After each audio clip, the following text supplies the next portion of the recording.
കൊലപാതകൾ ഇവരാണെന്നുള്ള അല്ലെങ്കിൽ ഇവരാണ് പിന്നിൽ കുഴിച്ചു മൂടിയത് ഇവരാണ് എന്നുള്ള ഒരു നിഗമനത്തിലേക്ക് പോലീസ് എത്തിയത് എങ്ങനെയാണെന്നാണ് ഇപ്പോൾ മാധ്യമങ്ങളോട് സംസാരിച്ചത്? അല്പസമയം മുമ്പ് നമ്മൾ കേട്ടത് എലത്തൂർ SHO KR രഞ്ജിത്തിന്റെ പ്രതികരണമാണ്. അദ്ദേഹം പറയുന്നത് 2019 മുതൽ ഈ കേസുമായി ബന്ധപ്പെട്ട് തിരോധാന കേസുമായി ബന്ധപ്പെട്ട സമഗ്രമായ അന്വേഷണം നടത്തുന്നുണ്ട്.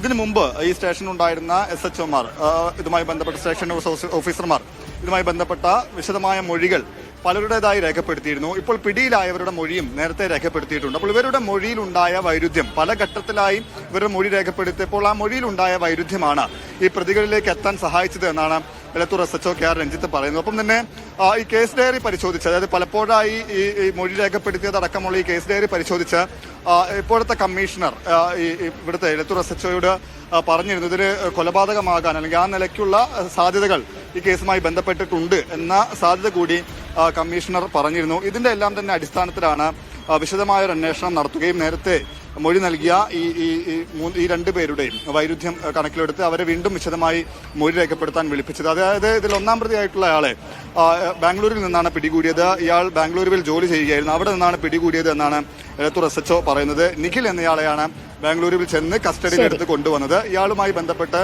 വിശദമായി മൊഴി രേഖപ്പെടുത്തിയ ശേഷം ദീപേഷ് എന്നയാളെ, രണ്ടാമതായിട്ടുള്ള ദീപേഷിനെയും സ്റ്റേഷനിലേക്ക് വിളിച്ചു വരുത്തി വിശദമായി ചോദ്യം ചെയ്തതിനു ശേഷമാണ് അറസ്റ്റ് രേഖപ്പെടുത്തിയത്. ഇനി ഒരാൾ കൂടി പിടിയിലാകാനുണ്ട്.